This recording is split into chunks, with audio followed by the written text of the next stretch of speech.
Pseudo-Greek Pronunciations.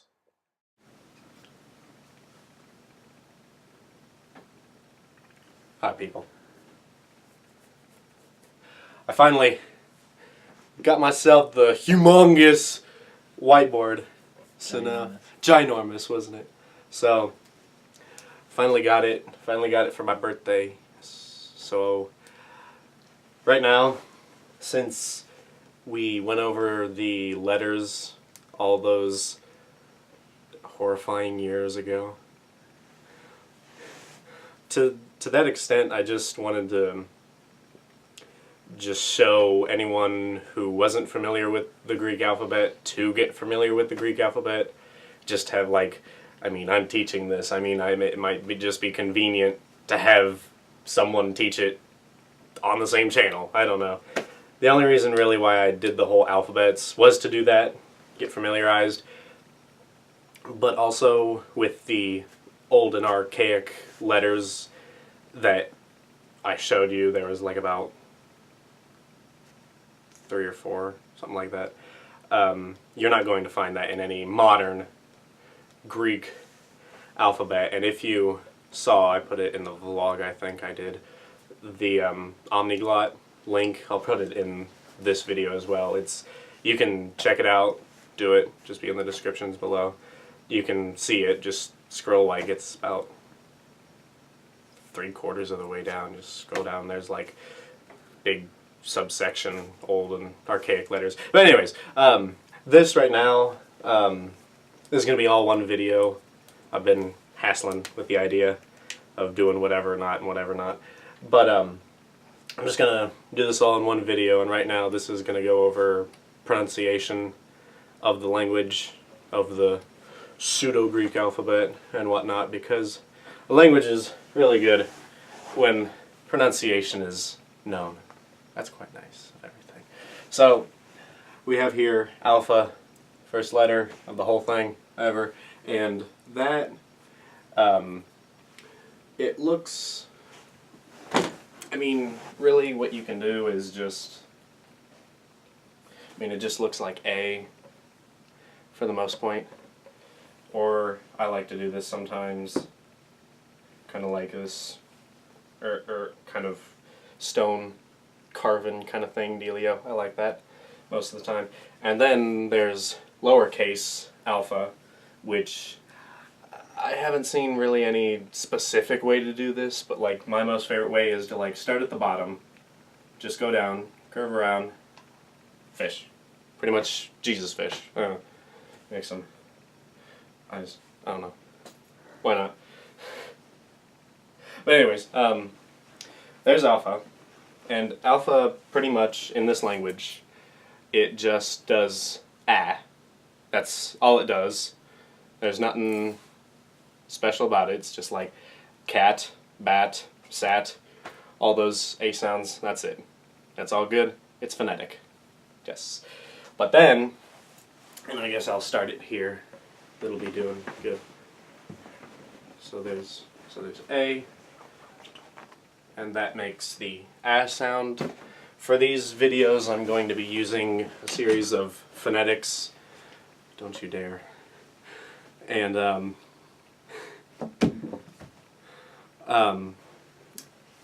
I'm going to be using, if anyone's familiar, if anyone's not familiar, I'm sorry. I'm going to be using the Merriam-Webster phonetics, which is a bit of umlauts and stuff that is a little tricky to get.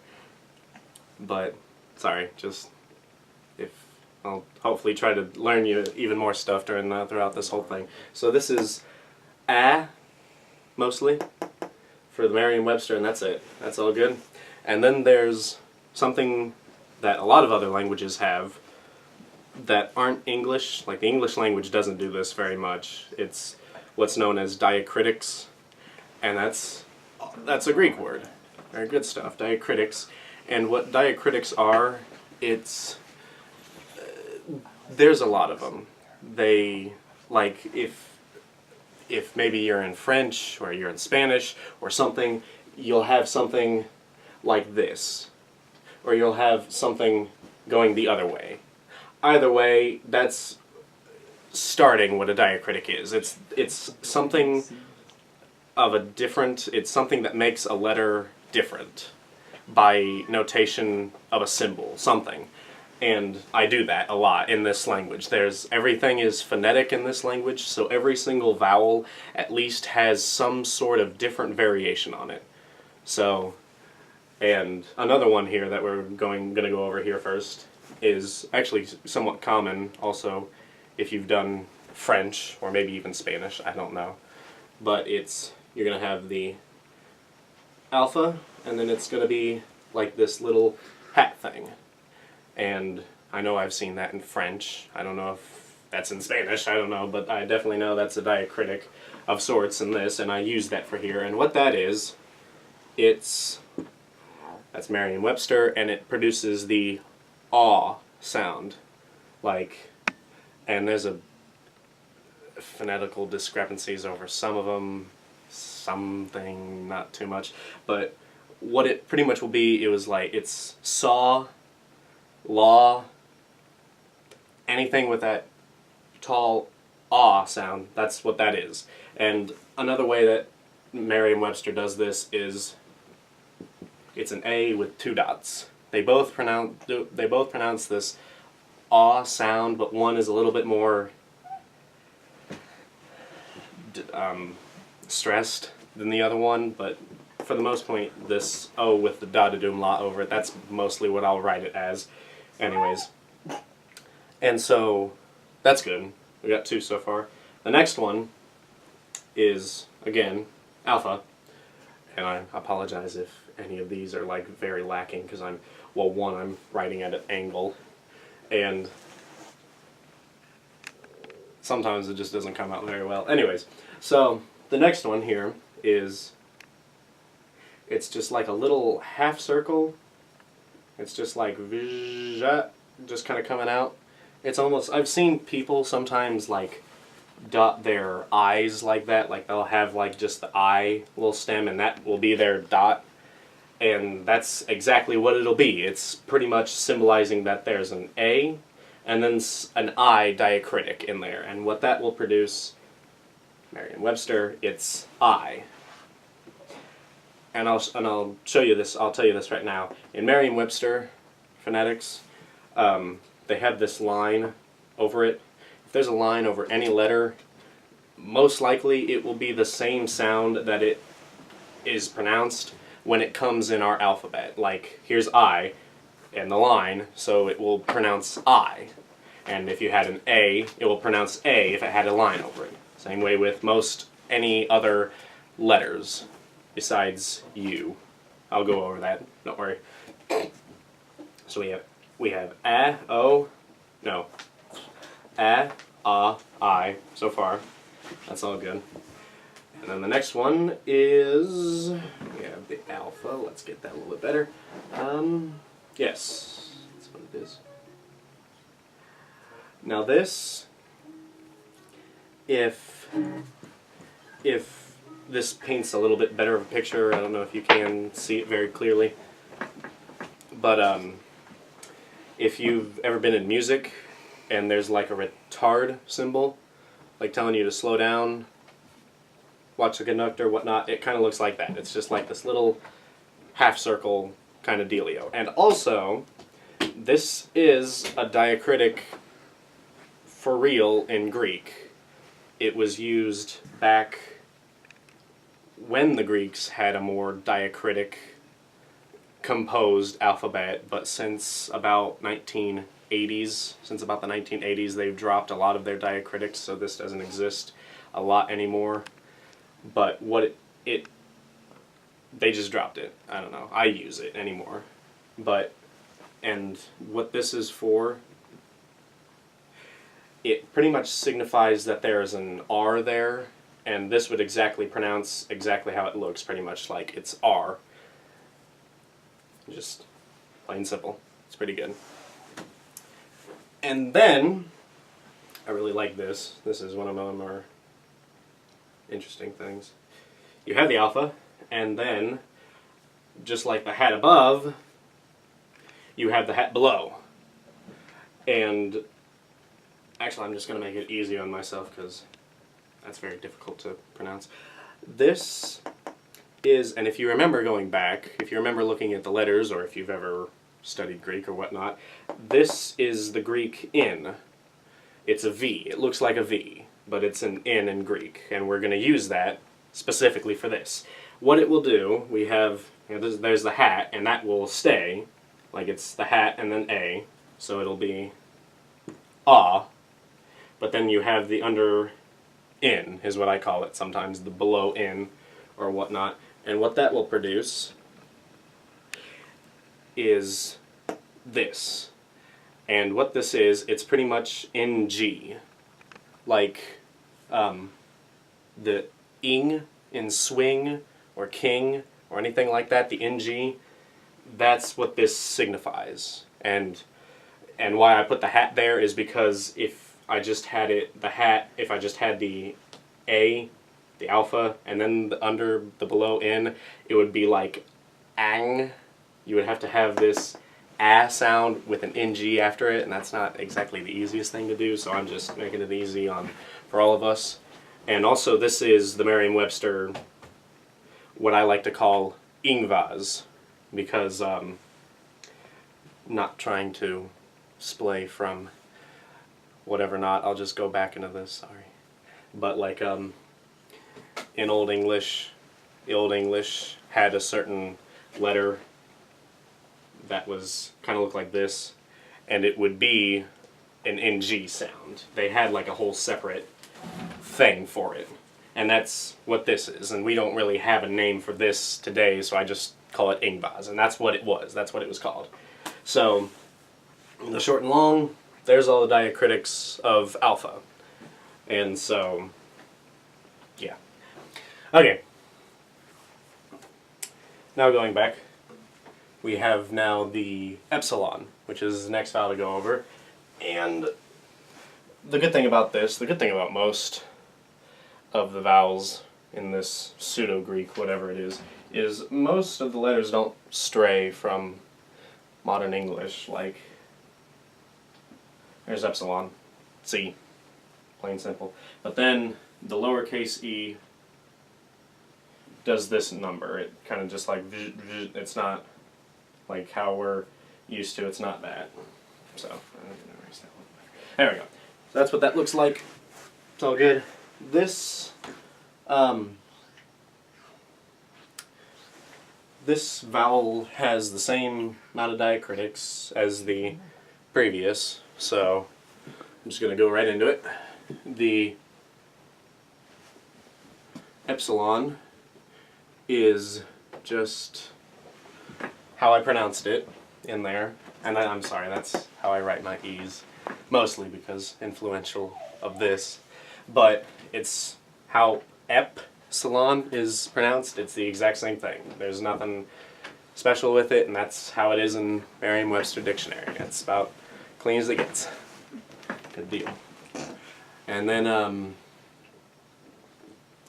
you have the hat again, and that does this number. It's, like I said, with the line above, it's exactly how it's pronounced in our alphabet. So this is E. It's the exact same thing. It's all good. Nothing weird. Then you have E with the I diacritic. And again, that pretty much just says that there's a hidden I there, I guess. And how that is pronounced, it's A. Line over the top, all good. And then you have this, let me get rid of that. It was bad. Again, I apologize. I'm trying to do my best sitting down on the floor trying to write these. There we go. And pretty much does that again. It's air. Like that was R, we have air. And what these are called, these are actually something special. There's a name to it, and I think they're called ligatures, I believe this is the term. It's like, it's the combination of a vowel with an R, and I think they're called ligatures. I might be wrong on that, but I don't remember too well, sorry. And so again, for our purposes being, again, I'm going to put this hat in here, and then we have the under, below, in. And this will be ing. And if I didn't, and I'm sorry if I didn't spend too much time on this, this is pretty much just an N with, it comes down just a little bit past the dot, just a little past the line. It's all good. So we have epsilon. Be good with the camera. Yeppo. So yeah, back to the matter at hand. This, and I'm sorry if I'm not in the shot, I imagine I'm not, but here we go. Epsilon is not how it is in the Greek alphabet. Am I in the shot? Your head is. Good deal. Epsilon is not how it is in the actual Greek alphabet. It's pronounced iota, but I've changed it to epsilon just for, I don't know, just, I don't know, I'm sorry. But anyways, back to the thing. Like I said, most of them still look familiar. That's uppercase epsilon. And then we have undercase, lowercase, which it's like a little, it's like the I tail, but there's no dot. There's no dot at all. Which was kind of weird for me, especially in the beginning. It's just like, because how I always do my eyes, I just like line, dot. That's it. And then getting used to having putting back in the tail and then no dot is a little weird for me. But anyways, this vowel does not have as many diacritics, which is good. But like I never mentioned, but really it's A and E that have the biggest selection of diacritics. So pretty much all our work's pretty much cut out for us already. We've already got this done. We don't have much left to do. So we have the I, the epsilon, which is just bam, and it's I. It's epsilon. Sit. Kilt would be about the same phonetic for it. Just gotta put in that L, whatever. And there is no hat. There's no hat. There's no I diacritic because, and that would pretty much almost be almost reminiscent of it because I never said that, never mentioned it. The hat is almost acting as a double. Like almost how, have you ever like on a calculator just punched in what they call the caret to do like exponents? That's about how this is. It's making a double of the A, making a double of the E, whatever. And that's how it's almost as if there's two A's, two E's. That doesn't work. So there's nothing here. Nothing here. There is an epsilon with a, now I call this the upper row, the above row, because it's an R and row is the R in Greek, so I guess I might as well just have it in there, be the name for it. And what this is, I'm going to, yeah, do it. This is about how it is, and this is Merriam-Webster spelling, but this is what we would most likely be able to pronounce. It's ear, which is still all good and dandy. Now this one is a bit tricky, and I've never seen this, but might as well for posterity. It's just becomes ing. And that's exactly why I put these hats in there, because if you don't put some other diacritic, if you don't make it a long vowel as the ah and the e are, then you're going to get this very guttural, very visceral, very throttle just kind of back of the throat. It's not very pretty. So, and then going on from this, next letter, let's get that all out of there. Oh yeah. Then we have, oh goodness.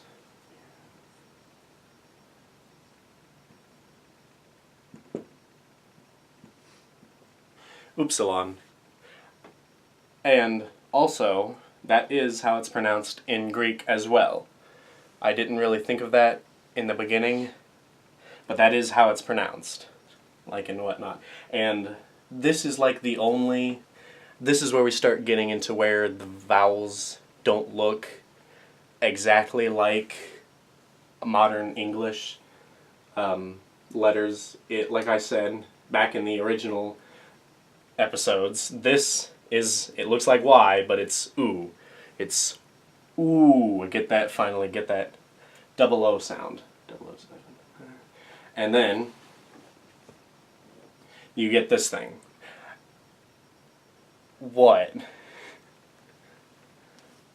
I don't know. And like I said, I kept rewatching my older episodes. This, like what I said with Sochi, Russian, this is, I believe, Russian and Ukrainian for the CH sound. So, like, that's why you saw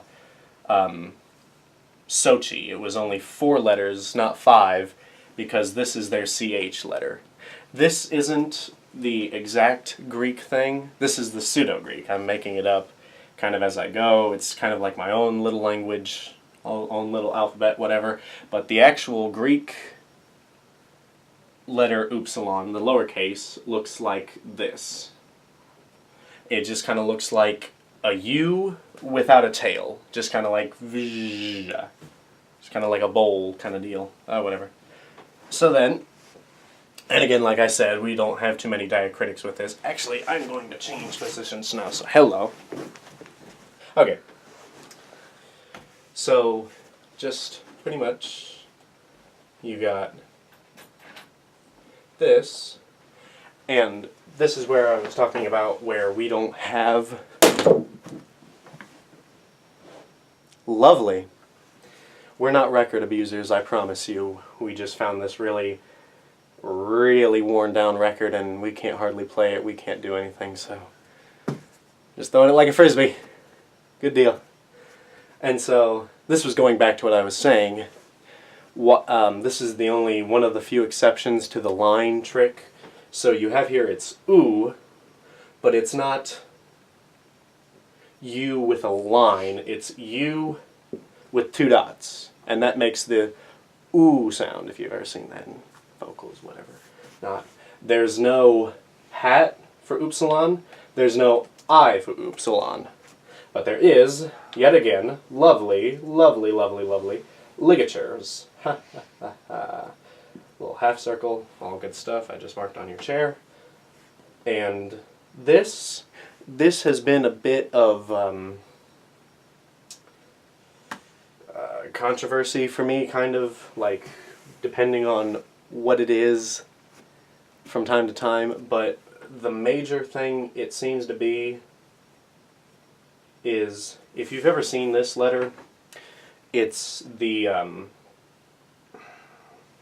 it's called the schwa. It's an upside down E, and what it pretty much pronounces is the sound, the America, or as most people like to say, Merca.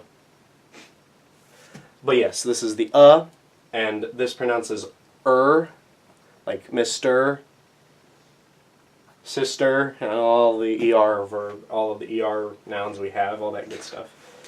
But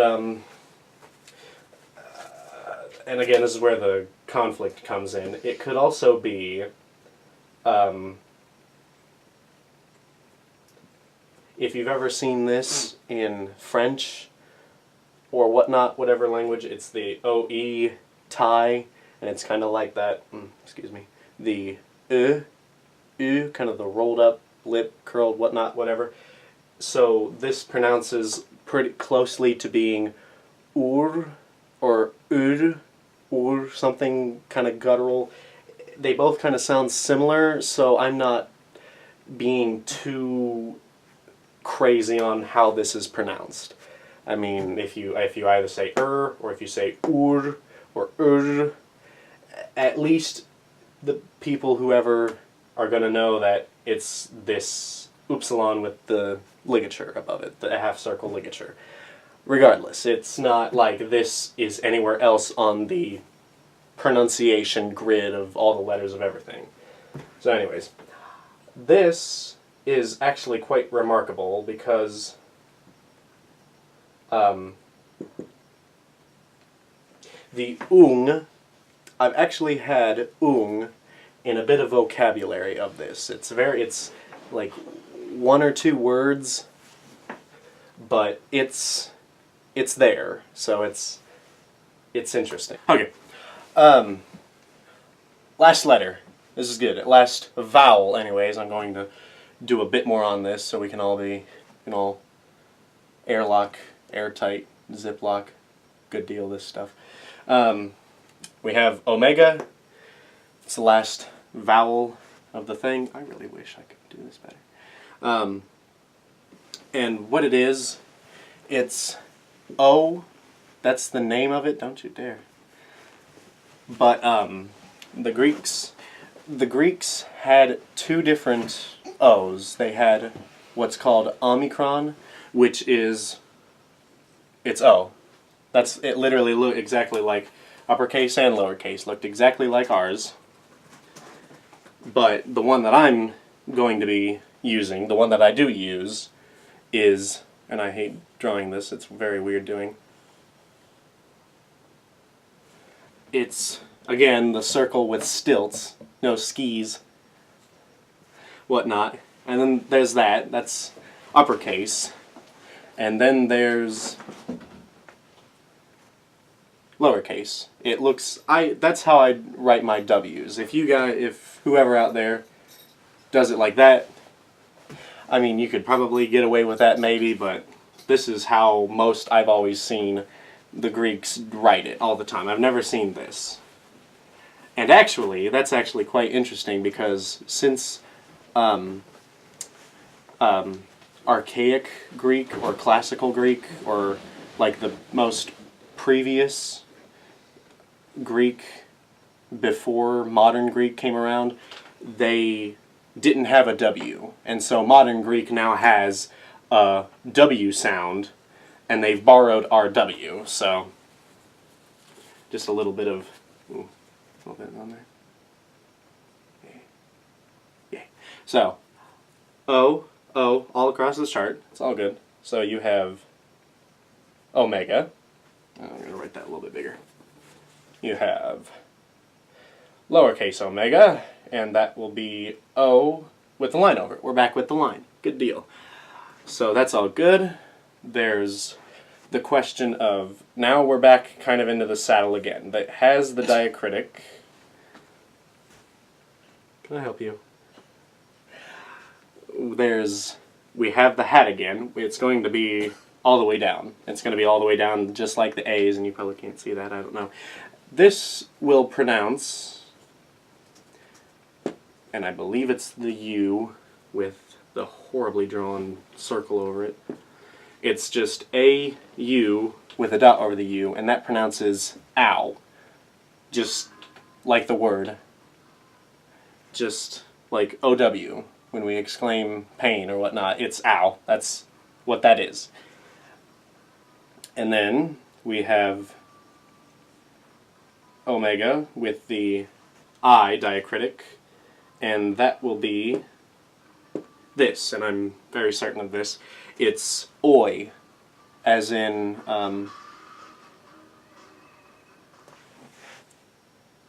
can you turn that off, please? Thank you. Or put some headphones on, please.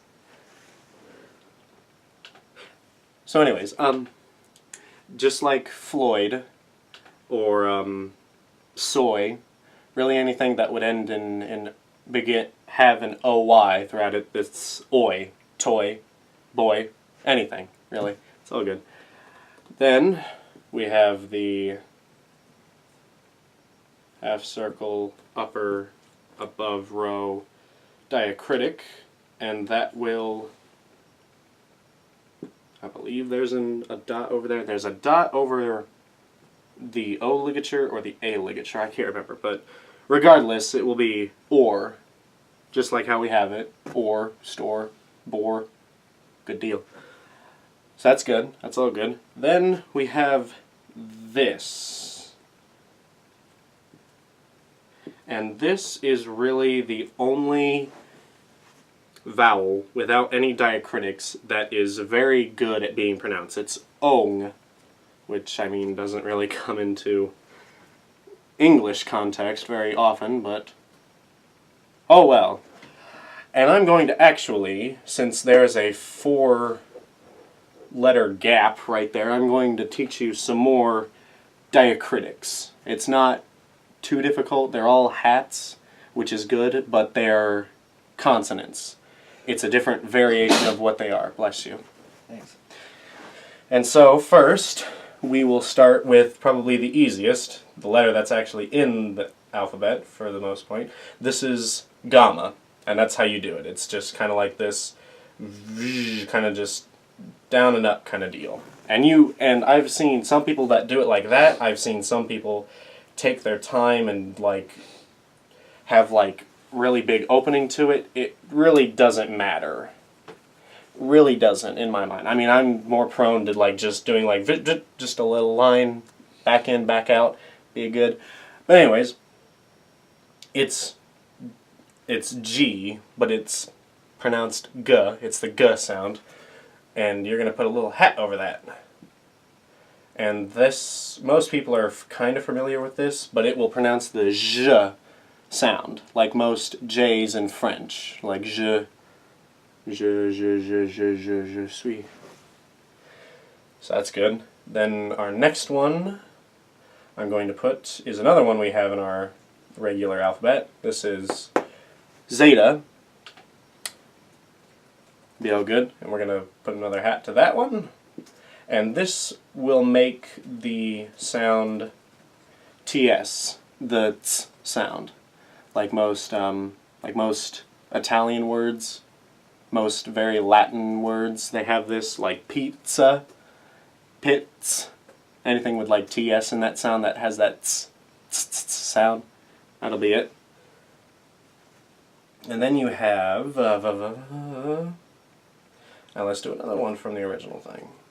You have, it'll be yai, if I can make that a thing, but it's actually the Greek letter psi, but it's acting as a Y in this particular alphabet.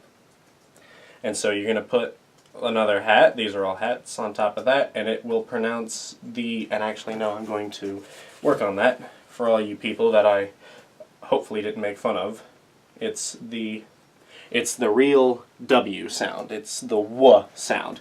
Like, this will be the Y sound, and this will be the W sound when it's hatted. Sorry if that was confusing, I don't know. And then the last one, you have here, it looks like the Old English thorn, if people know that, but it's not. This is actually an actual, like I talked about in my original videos, this is an old and archaic Greek letter, and it's pronounced show. I don't know about that, but how the hat to it pronounces the CH sound, the ch sound. So I guess you could say it's cho. I don't know. So, that's all good. We've got the whole thing right now of every diacritic. If you can see this, if it's good, if you want to pause your viewer or something, or get this written down or something, I don't know. It's kind of a lot to take in, but the good thing is, this is it. This is all of these are all the vowels you're going to ever need to work with. Which is good, because if you can get this down to memory, if you can just remember what most of them are, because I mean, the good thing is, I use the certain diacritics. I don't there's never not a diacritic that's only particular to one vowel or to a particular group of vowels or something. It's all across the board.